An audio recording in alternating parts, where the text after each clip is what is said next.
Hey guys, Kevin from Kevin's Off-Road here. I wanted to talk to you for a minute about shock loop conversions. Back in the day, very few manufacturers actually made shocks long enough for the TJ, the XJ, the ZJ, and that sort of thing. Anybody running, say more than 3 or 4 inches worth of lift were basically stuck trying to use a loop configured shock instead of the factory stem mount at the top, loop at the bottom configuration that the factory did on those previously mentioned vehicles. So here's the benefit of doing that. There's a lot more variant lengths of shock absorbers which are which have a loop and a loop at both ends. However, you end up losing a little bit of stroke. So for every time you incrementally take away from the overall body of the shock, you lose twice that much stroke. So let's say the difference between a body of a shock that's 16 inches versus one that's 17 inches.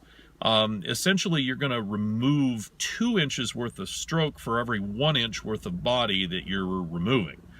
And so the same thing goes with the shock loop conversions. So you take away whatever it is, like 1.5 inches to run a shock loop conversion, you're going to end up giving up about 3 inches worth of shock travel itself, which is not so great. So consider that before you go and invest in a new set of those. If there's a real good reason why you're going to want to do something like that, custom configuration, can't find a stem loop shock that's the right length, whatever it is, then, that's cool, whatever. But just realize that you're going to give up some travel overall if you end up going that route. Me personally, what I like to do is I like to run the JKS bar pin eliminators at the bottom, which really tightens the shock up. That you end up losing about, I think it's 0.4 of an inch. But I do not like to use the upper shock loop conversions unless I absolutely am forced to, have to, that kind of thing. So, your mileage may vary, but, as far as I'm concerned, the more shock extension, the more shock travel you end up getting out of the thing, the better. It just adds a lot more flexibility to your build, gives you better articulation, gives you better up travel, all of those things all at the same time.